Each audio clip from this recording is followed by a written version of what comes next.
Salve turma, sejam bem-vindos a mais um vídeo aqui do Xavier Code, nesse curso Pandas Essencial, né? Manipulação de dados usando a biblioteca Pandas. Eu sou o professor Samuca, deixa seu like, se inscreva no canal e vamos embora.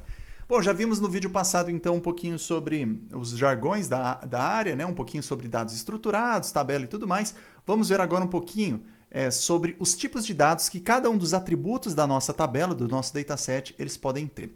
Basicamente, pessoal, quando a gente vai analisar esses dados, esse tópico aqui é mais voltado para análise exploratória de dados, né? Então talvez esse deveria ser movido para esse curso, que ainda vai ter no canal, mas é importante vocês saberem nesse momento também para fazer a manipulação, para ter uma ideia do que vocês estão manipulando, tá bom? Então, basicamente, cada uma dessas colunas, pessoal, do teu data frame, ela pode ter a gente pode dar um tipo de dado, né, para ela. No geral, a gente divide em duas categorias maiores aqui. Seriam dados numéricos, que são dados que podem ser expressados em uma escala numérica, né? Então, como o próprio nome sugere, que são mais voltados para uma análise quantitativa, e a gente tem dados categóricos, que são dados que podem ter apenas um conjunto de valores que representam categorias ou grupos, né? Que é para uma análise mais qualitativa. Então, no geral, as suas colunas elas serão divididas entre dados numéricos, onde você tem números, e dados categóricos, onde você terão rótulos para representar categorias, grupos.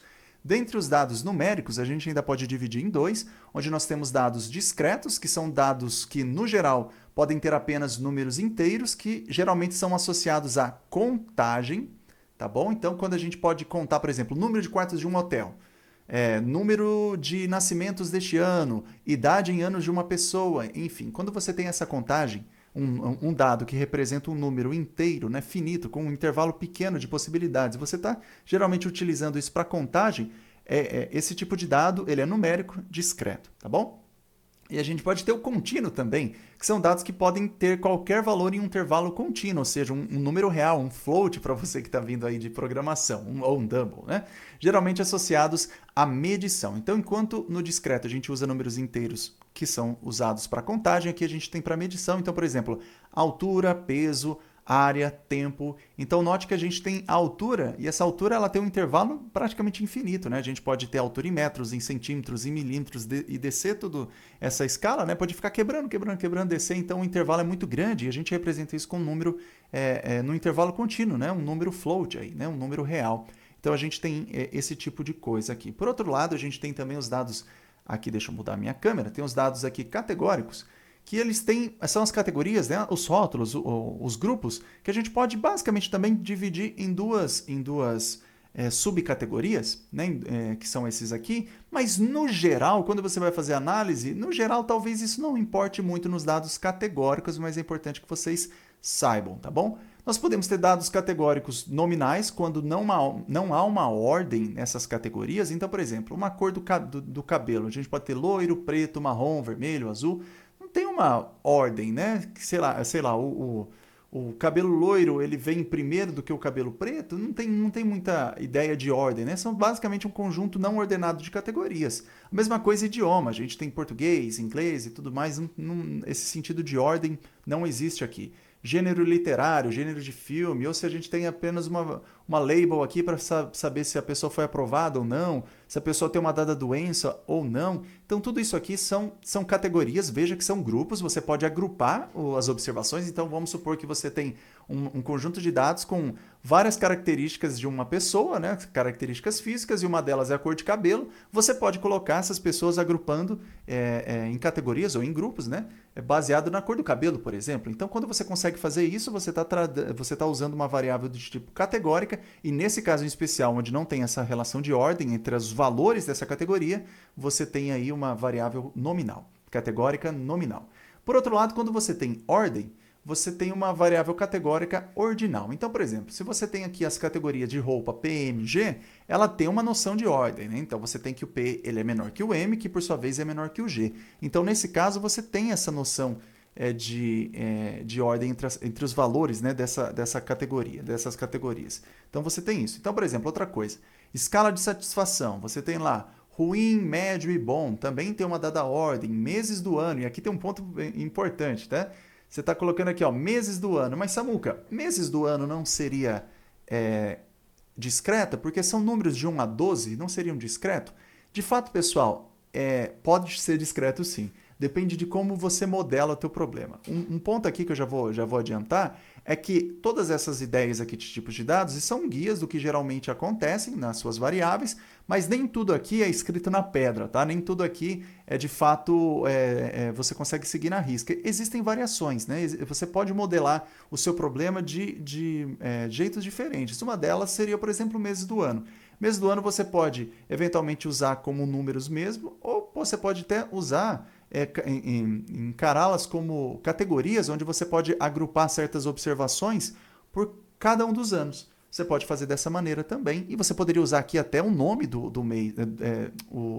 Aqui não é o ano, né? No mês, né? Você poderia usar o nome do mês, janeiro, fevereiro, março e assim por diante. Então, esse é um caso que, no geral, eu particularmente trataria como um atributo categórico, uma variável categórica, mas vai depender do problema, vai depender da situação. Existem outros casos, mas no geral vai ser isso. Tá bom? Uma outra coisa que você pode falar, Samuca, mas nessa linha eu poderia também agrupar as pessoas pela altura. Então, por exemplo, eu vou colocar todo mundo no mesmo grupo de 1,80 m. Ok, mas e se a pessoa tem 1,81 m? Então ela vai entrar no seu grupo de pessoas de 1,80 m? Então, no geral, você vai definir um intervalo, certo? Então, eu vou agrupar as pessoas aqui que têm entre 1,75 e 1,85. Então, quando você define esse intervalo, você está criando um grupo de pessoas. Então, você poderia até dar um rótulo, um título para esse grupo. São pessoas, sei lá, estatura alta. Aí você teria de 1,85 a 1,95 estatura muito alta. E se você tivesse mais que isso, você teria pessoas gigantes, por exemplo. Então, a partir do momento que você criou intervalos e você criou esse intervalo e está colocando essas pessoas baseado nesse intervalo, deixa de ser discreto, deixa de ser contínuo, e agora você está definindo grupos. É só você botar um nome bonitinho que você tem uma nova variável, um novo atributo na tua tabela, que seria então os grupos que foram obtidos baseado na altura. Então são coisas que são estratégias, são modos que você pode modelar aí o seu problema. Em alguns autores, pessoal, vocês vão encontrar o conceito de identificador, que eles falam que são variáveis categóricas, e um identificador é um tipo de dado, um tipo de variável que possui apenas um único indivíduo por categoria. Então, quando você tem um ID, um RG, um CPF, tudo que você tem apenas um único valor, isso é chamado de identificador. Tá bom? No geral, esse tipo de atributo não é muito útil no geral para suas análises, tá bom? Talvez, se você quisesse fazer a correlação de um RG com um banco de dados que tivesse, por exemplo, criminosos, por exemplo, talvez fosse importante, mas caso contrário, no geral, a gente não dá muita atenção para identificadores, mas é importante que vocês saibam disso. Por fim, nós temos outros tipos de dados, por exemplo, strings. Você pode ter uma coluna lá da tua tabela, do teu data frame, que vai ter uma sinopse de um filme, por exemplo, ou a descrição de um ativo na bolsa, a avaliação de alguém sobre um dado produto ou um serviço. Então, quando você tem um texto muito grande, não necessariamente só uma palavra que define o rótulo de uma categoria, né? A label, rótulo de uma categoria, você vai ter aí um tipo de dado de texto, e a partir disso você vai ter que ver o que você pode fazer com ele, né? Eventualmente, você pode quebrar esse texto, tentar extrair algumas informações para criar outras colunas, ou sei lá, você pode fazer alguma coisa com esse texto, mas é um outro tipo de dado que você vai encontrar. E por fim, a gente tem as datas, né? Que são strings que representam datas, né? Ou representam datas, pode ser convertidos em novas variáveis como meses e ano. Então aqui a gente tinha até o exemplo aqui atrás, ó. A gente tinha, por exemplo, a data inicial e a data final. Note essa string aqui, ó, é uma variável do tipo data. É uma data aqui. A gente, a partir disso, conseguiria extrair algumas informações. Eu poderia criar uma nova coluna, que é o ano, que tem aqui mesmo, ó, extraindo essa parte. Poderia extrair essa parte para ser o mês, que é o que tem aqui. E esse último, se eu quisesse, até o dia. Então, a gente tem esse tipo de variável que são datas, tá bom? Então, agora vamos fazer esse exercício aqui. Pausa o vídeo e tenta agora adivinhar cada uma dessas colunas, para cada uma desses atributos, colunas, variáveis, tenta adivinhar o seu tipo baseado no que a gente viu. Então dá um pause aí, eu vou tomar uma água e já volto com a resposta. Muito bem, já tomei minha água, voltei aqui, então eu estou com o gabarito, ó. Vamos dar uma olhada aqui no gabarito. Então os primeiros aqui é muito fácil, né? São datas, então basicamente as duas são desse tipo de dados. Aqui o mês e o ano, eu coloquei que são numérico discreto, porém proveniente dos atributos de data também poderiam ser categorizados como categórico ordinal.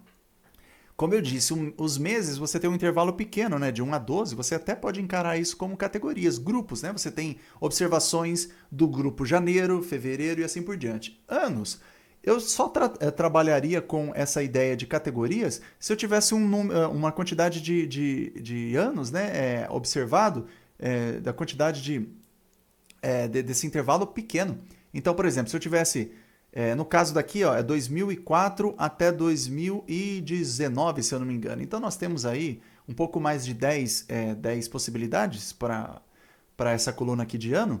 Então, talvez nesse caso, você, como você tem um número pequeno, você pode considerar que você tem essas categorias. Então, você pode agrupar as observações no ano de 2004 e assim por diante, tá bom? Então, essa é a ideia, tá? Então, vai depender muito da tua modelagem, do teu problema. Não existe uma regra de ouro aqui, tá bom? Então, é só mais uns guias para você pensar na hora de você manipular o seu problema.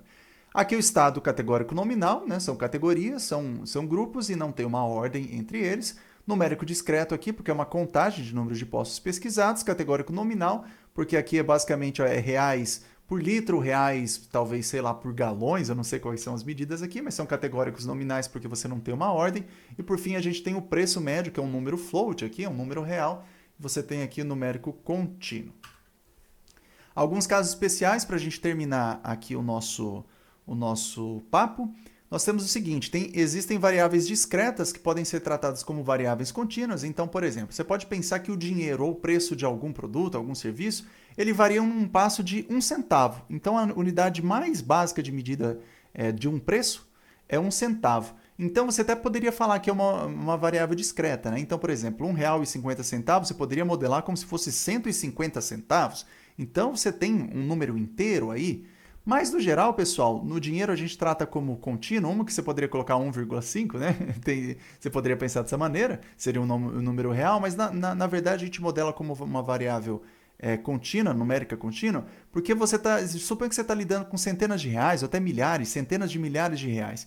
Esse passo de 1 centavo, ele vai ficar tão pequeno, os passos vão se tornar tão pequenos perto dessa quantidade de dinheiro tão grande que você pode ter, desse número, que você acaba tendo um intervalo, vamos colocar entre aspas aqui, infinito. Né? Então, vai acabar tendo um comportamento como se fosse numa variável contínua, onde você pode ter infinitas possibilidades ali na parte dos decimais. Né? Então, aqui a gente acaba lidando com as variáveis de preço como contínuas por conta disso. Porque você poderia pensar, converto tudo para centavos, eu sei que é um passo, então tá bom, estou contando os centavos. Você pode pensar dessa maneira, mas isso não é prático de você fazer. Na prática, isso não é prático, tá bom? Para você fazer. E por fim, aqui eu acho que essa é o último slide. A gente tem alguns casos especiais que nós temos que tomar um pouquinho de cuidado. Então, por exemplo, variáveis categóricas representadas por números. Às vezes, variáveis categóricas faltou um M aqui, podem ser representadas com números. Tais números não têm sentido numérico. No sentido que não faz... Nossa, quanto sentido, né? No sentido que não faz sentido você utilizar tais números em operações como soma, subtração, etc. Então, por exemplo, vamos ver 3 casos aqui. Suponha que você tem uma escala de satisfação de um atendimento, onde tem lá 0 significa péssimo, 1 ruim, 2 significa bom e 3 significa excelente. Então, aqui a gente tem as categorias que seria uma análise mais qualitativa, mas elas estão representadas pelos números aqui. Então, 0 representa péssimo e assim por diante. Os números da escala não têm um sentido aritmético. Por exemplo, um atendimento ruim, que é representado pelo número 1, mais um atendimento bom, que é representado pelo número 2, ele não dá, a soma dos dois não dá um atendimento excelente. Não faz sentido isso. Entendeu? Você tem um atendimento bom, mais um ruim, não dá um atendimento excelente. Então, os números aqui eles não têm esse sentido aritmético, tá bom?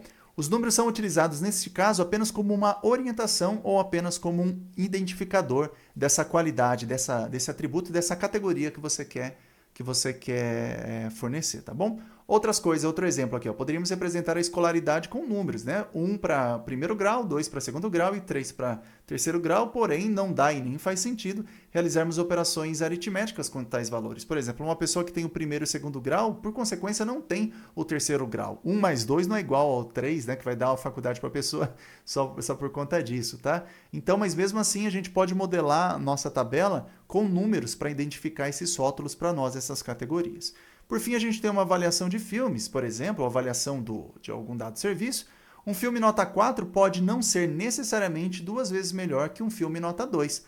Tal escala de valor pode não expressar exatamente a magnitude da diferença entre a qualidade desses dois filmes. Então, muito provavelmente você vai colocar, por exemplo, você pode dar 1, 2, 3, 4, 5 estrelas para um dado serviço, mas não necessariamente um serviço 4 estrelas é exatamente 2 vezes melhor do que um serviço de 2 estrelas. Então você tem que tomar muito cuidado. Obviamente você pode pensar, você pode simplificar a tua análise e a tua modelagem dos dados, assumindo que isso é verdade. Porque quando você vai tirar a média de avaliações, você vai ter lá um serviço 3 estrelas e meio, você vai falar, opa, tem um serviço aqui que ele é quase muito bom, né? Quase muito bom. E se eu tiver a média de avaliações de outro serviço que é 1.5, esse serviço aqui ele está relativamente quase mais que o dobro melhor do que 1.5. Você pode até pensar dessa maneira, mas você tem que tomar muito cuidado nesse caso, que pode ser que não necessariamente esses valores expressem exatamente essa ideia de qualidade nessa mesma magnitude. Mas, por simplicidade,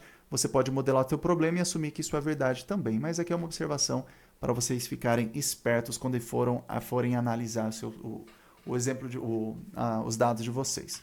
E com isso, pessoal, a gente termina aqui essa parte teórica inicial, né, desse curso. No próximo vídeo a gente começa a botar a mão na massa mesmo com a parte com o Pandas, né? Vamos ver aqui como carregar um dataset, fazer um monte de manipulação deles. Com o Pandas tem muita coisa aqui. Então deixa seu like, se inscreva no canal e ajude a gente a crescer o Xavier Code. Estamos chegando a quase 1000 inscritos, então preciso da ajuda de vocês, tá bom? Então, pessoal, até o próximo vídeo. Forte abraço.